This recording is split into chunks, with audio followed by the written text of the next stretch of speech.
I would say being in the military, with all the moves, really affected my kids in a positive and a negative way.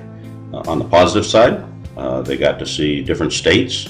They moved probably 5 or 6, 7 times before they were in elementary school, middle school, and they got to see a lot of different sites during those moves. Other kids took vacations. Our kids moved to different places. The bad side is that they left friends every 2 years, and that's tough on a kid to say goodbye every so often. It was hard moving every 2 years, especially since I was always such a shy, just not a social person, that by the time I actually made friends, we'd have to move again. So I never really actually made any good friends until we moved to Texas and my dad retired and we got to stay there for 7 years. First time we had to move, because every 2 years, it was very strange. But then when my youngest child was born, so there were 4 of us, and it was nice. Once we got to the new place, to the new state, I enjoyed it. And my kids, they were, young enough they still knew what was going on, but they were young enough not to form, I guess, the friendship type bond until they got older. So they made the transition of moving every couple years very well. They did very well with that. I'd say the average family moves around about every 3 to 5 years. So if you can imagine growing up in a place, uprooting from that school, from that church, from that community, from your family, moving up, and in our case, we've moved from coast to coast. But again, as I said before, both my daughters have had it real well. This is my senior year, and a couple months ago, or actually almost a year ago now, my dad came to me and asked me, told us that he was going to be stationed at the Pentagon. He gave me the option to stay in California because I was really close with my friends and I was really plugged in at my school and at my church, and he just said, like, you can stay or you can come with us. And so for a really long time I was thinking about staying.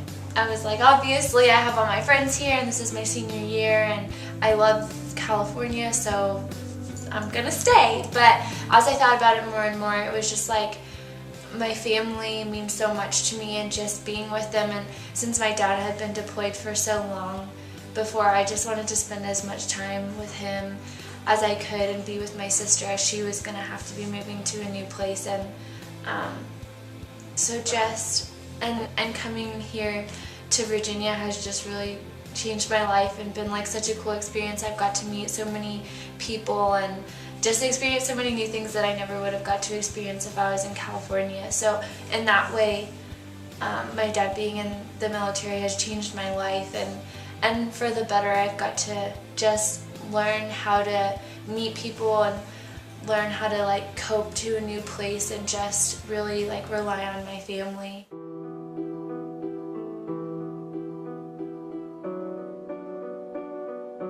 I remember when my dad came back from Iraq, he told us the story how he was in an ice cream shop and it was really crowded there and there was a really long line, and then a bomb went off in that area and a couple people left, but it was still pretty crowded. Then a second bomb went off and more people left, and when the third bomb went off in the same area, everyone basically dispersed, everyone just left.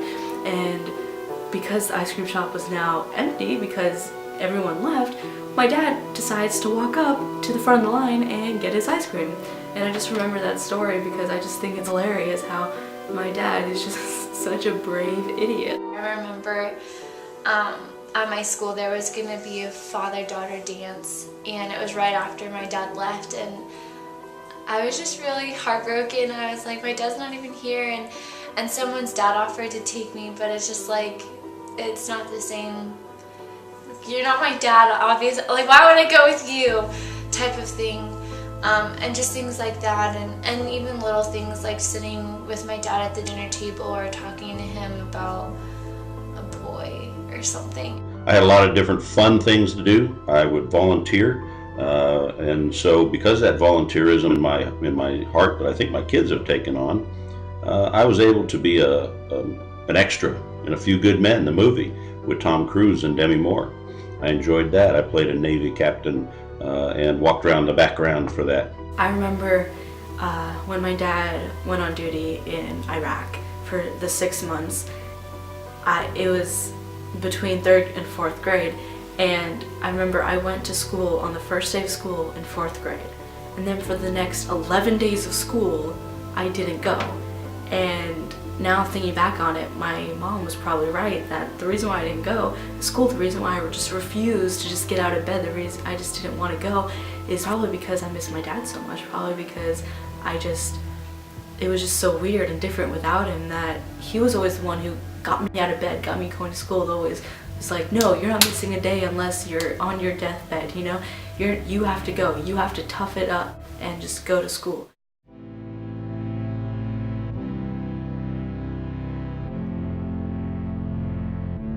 I've deployed to Honduras, Colombia, Peru, been all over the Mediterranean, Spain, France, Italy, Turkey, Sardinia, Greece, Israel, Saudi Arabia, Kuwait, Iraq, Afghanistan. Been on 6-month deployments, been deployed to Afghanistan as long as a year. In Baghdad, Iraq, in the green zone as they called it, there were rockets, there were people hurt. I got to see that and experience the effects of war on both American forces, but also on the indigenous forces or the host forces, the Iraqis. One of my jobs was actually interfacing with them a lot, talking with them. I'll say that my last deployment in Afghanistan was pretty challenging.